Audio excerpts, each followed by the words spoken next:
भाभी, आपका बच्चा है, आप ही संभालो, हमसे तो नहीं संभलता, कहती हुई ननद ने निधि के बेटे प्रिंस को सोफे पर ही लेटा दिया।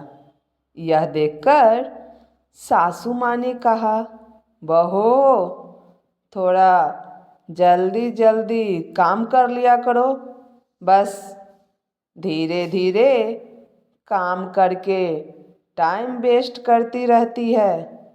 पर मम्मी जी, अभी तो मैं खाना बना रही हूँ, पापा जी, और इनका टिफ़िन भी पैक करना है, इन्हें भी दुकान के लिए लेट हो रहा है। अभी तो थोड़ी देर आप ही संभाल लीजिए ना, निधि ने विनती करते हुए कहा। अरे, काम की इतनी ही चिंता है तो थोड़ा जल्दी उठ जाया कर, हर काम धीरे धीरे करती है।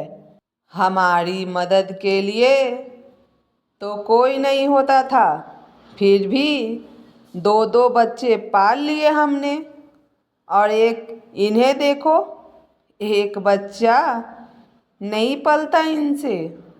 सास ने निधि को सुनाते हुए बोली। अरे, उससे नहीं हो रहा है तो तुम टिफिन पैक कर दो। दोनों माँ बेटी सुबह सुबह बस बहू को सुनाना शुरू कर देती हो। पोते पोती भी चाहिए, पर उन्हें संभालना नहीं है। और कौन सा अकेले करती थी तुम काम? मेरी अम्मा संभालती थी बच्चों को, ससुर जी ने अंदर से आते हुए कहा। अब अपनी बहू को कुछ कहूँ भी नहीं, चढ़ा लो उसे मत्थे पर। तुम्हारी अम्मा के साथ मैंने निभाया है, ये मेरा ही जी जानता है, तुम्हारा क्या है? तुम तो बस मुंह हिलाकर बैठ जाते हो। सास नाराज होकर बोली। अच्छा अच्छा, ठीक है, अब छोड़ो उन सब बातों को। बहू, तुम तो टिफिन पैक कर कर ला दो, जो हम फटाफट यहाँ से निकले। नाश्ता हम दुकान पर ही कर लेंगे, कहकर ससुर जी ने बात को वहीं ख़त्म कर दिया। ससुर जी की बात सुनकर निधि फटाफट रसोई में गई और टिफ़िन पैक कर कर ले आई, जिसे लेकर ससुर जी और उसके पति महेश घर से रवाना हो गए। लो, बहू के राज में तो आज भी बिना नाश्ता किए ही चले गए। बहू, तुम कोई अनोखी माँ तो नहीं बनी है, जो माँ बनने के बाद घर में सबको सुबह सुबह भूखा ही रख देती है। भाभी, आपको नहीं लगता कि आप माँ बनने के बाद आप कुछ ज़्यादा ही आलसी हो गई हो? कोई काम समय पे नहीं करती हो। आधे से ज़्यादा वक्त तो आपके बच्चों को हम ही संभालते हैं। ननद क्या कम थी, वो भी बीच में ही बोली। घर के मर्द तो बिना नाश्ता किए चले ही गए हैं, अब हमें भी नाश्ता मिलेगा या हमें भी आज भूखा ही रहना पड़ेगा? सास ने फिर कहा। जी मम्मी जी, अभी नाश्ता लेकर आई, कहकर निधि रसोई में चली गई। अभी रसोई में पहुंची ही थी कि प्रिंस ने रोना शुरू कर दिया। तभी सासू माँ बीच में बोल पड़ी। अरे, थोड़ी देर रो लेने दे, रोएगा तभी तो हाथ पैर चलाएगा। तू तो फटाफट से नाश्ता लेकर आ, बड़े जोरों की भूख लगी है हमें। निधि फटाफट 2 प्लेट में दोनों के लिए नाश्ता लगा कर ले आई। नाश्ते को देखते ही ननद झल्ला पड़ी। ये क्या है? पराठा, आलू की सूखी सब्जी और रायता। भाभी, इसे नाश्ता कहते हैं क्या? अरे, हम आपके बच्चों को संभालते हैं, कम से कम खाना तो हमें ढंग का दे दिया करो। पर निधि ने उसकी बातों में दिमाग लगाना ठीक नहीं समझा। उसे तो अपने रोते हुए प्रिंस को संभालना था। दोनों को नाश्ता परोसकर फटाफट उसने प्रिंस को गोद में उठा लिया और उसे चुप कराने लगी। अब बेटा जो मिला है वही खा ले, इससे और क्या उम्मीद की जा सकती है। निधि प्रिंस को दूध पिलाने के लिए अंदर कमरे में लेकर जाने लगी। तभी सासू माँ ने कहा, अब जाने से पहले कम से कम पराठे का कैसरोल तो रख जा। अब क्या खाना खाते खाते हम लोग रसोई में उठकर पराठे लेने जाएंगे। निधि प्रिंस को लेकर ही रसोई में गई और कैसरोल उठाकर बाहर लाकर रख दिया। अभी पलटी ही थी कि ननद ने कहा, भाभी, इतनी अकल तो आप में होनी चाहिए कि हम लोग खाना खाने बैठे हैं तो कम से कम पानी का गिलास तो रख जाओ, फिर संभाल लेना आपके बेटे को। निधि प्रिंस को लेकर रसोई में जाने लगी तो ननद रानी बोली, अब इसे सीने से लगाए हर जगह अपने साथ लेकर घूमोगी क्या? यहीं सोफे पर लिटा दो दीदी, कहीं यहाँ गिर न जाए। अरे, हम लोग बैठे हैं ना यहाँ पे, नहीं गिराएंगे तेरे बेटे को। इतना सा भी भरोसा नहीं है क्या हम पर? सास ने कहा। सास की बात सुनकर निधि ने अपने बेटे को वहीं लेटा दिया और अंदर रसोई में 2 गिलास पानी लेने चली गई। अभी गिलास में पानी डाल ही रही थी कि अचानक प्रिंस के गिरने की आवाज़ आई। सुनकर निधि बाहर दौड़ी आई। क्या हुआ मम्मी जी? कैसे गिर गया प्रिंस? अरे, कैसे गिर गया का क्या मतलब? कोने पर लेटा कर जाओगी तो गिरेगा नहीं तो और क्या होगा?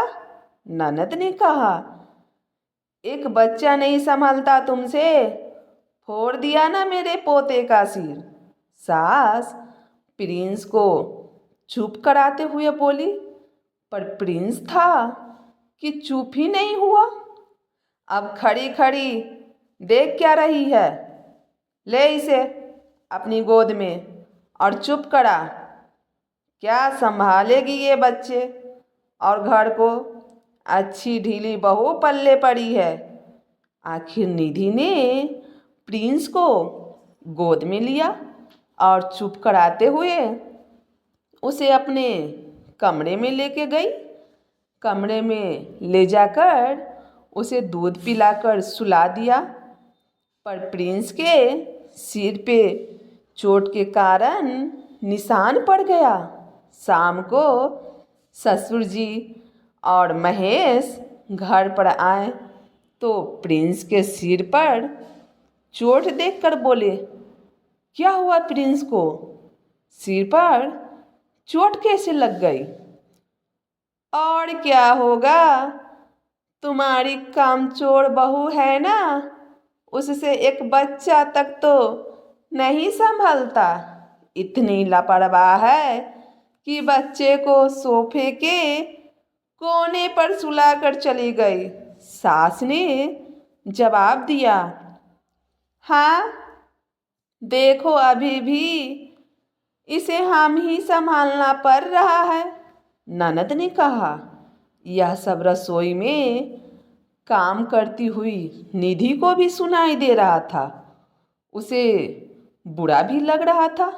एक तो सबका काम कर रही है, बच्चे को भी चोट लग गई और ऊपर से इतना कुछ सुन भी रही है।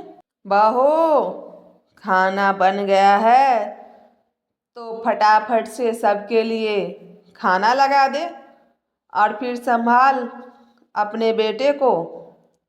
हम भी अब थक गए हैं। निधि ने डोंगे में सब्जी निकालकर और रोटी का कैसरोल लेकर बाहर टेबल पर लाकर रख दिया। साथ ही प्लेट, कटोरी, ग्लास सब कुछ लाकर वहीं रख दिया। ये देखकर सास बोली, ये सब यहाँ लाकर क्यों रख रही है? मम्मी जी, मैंने खाना बना दिया है और सारा सामान यहीं लाकर रख दिया है। अब आप लोग अपनी अपनी प्लेट लगाइए और खाना खा लीजिए और उसके बाद अपने अपने जूठे बर्तन रसोई में रखाइए। तब तक मैं प्रिंस को संभाल लूँगी। उसके बाद आप प्रिंस को संभालिए ताकि मैं खाना खाकर रसोई की साफ सफाई कर दूं। निधि ने कहा, तू हमें काम बता रही है? दिन भर तेरे बेटे को संभालते हैं, वो क्या कम है कि अब तू ये हरकतें करने लग गई? खाना परोसने में भी जोर आ रही है। बड़ी कामचोर होती जा रही है रे तू। सास ने कहा, मम्मी जी, दिन भर काम करने के बाद अपने बेटे का सिर फुड़वाने के बाद भी मैं कामचोर ही तो हूँ। कौन सा मुझे अच्छी बहू का मेडल मिल रहा है तो सोचा कि अब कामचोर ही बन जाओ। वैसे भी मुझे समझ में आ गया कि मैं सबको खुश नहीं रख सकती, तो कम से कम मैं अपने बेटे और अपनी खुशी ही देख लूँ। कम से कम अपने बेटे के साथ ही समय बिता लूँ। कहकर निधि प्रिंस को लेकर कमरे में चली गई। पीछे सास ननद भुनभुनाती रही, जबकि महेश और ससुर जी तो आराम से अपनी अपनी प्लेट परोसकर खाना खाने लग गए। खाना खा लेने के बाद में महेश ने प्रिंस को संभाला और निधि में खाना खाया और रसोई की साफ सफाई कर अपने कमरे में आ गए। जबकि सास और ननद अभी भी बिना खाना खाए मुंह फुलाए बैठी थी। जबकि निधि ने एक बार भी उनसे नहीं कहा कि आप खाना खा लो, ये सोचकर कि जब भूख लगेगी तो अपने आप ही खा लेंगी। आखिर ऐसे लोगों के लिए बेशर्म तो बनना ही पड़ता है। हर घर में एक नया डायलॉग चल रहा है, बहू को कामचोर बताने की। पहले के ज़माने में हम ऐसे थे, पहले के ज़माने में हम अकेले इतने सारे बच्चे पालते थे, अकेले सारे काम करते थे। तो मुझे पूछना है कि आप थे तो इंसान ही, कोई रॉबोट तो नहीं जो इतना सारा काम अकेले कर लेते थे। पहले के ज़माने में बच्चे कम बीमार पड़ते थे, क्योंकि उसकी सेवा उसकी दादी करती थी, नहीं कि माँ।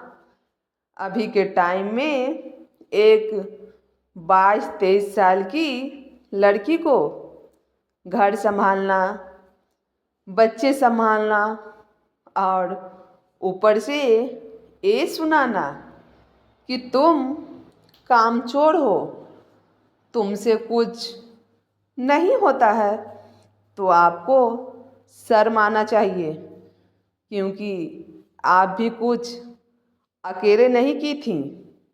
इस समाज में 2 तरह की सास होती है। एक जो घर को घर बनाने में बहू की मदद करती है, और दूसरा जो सब कुछ बर्बाद करने के बाद खुद बेचारी होने का ढोंग करती है।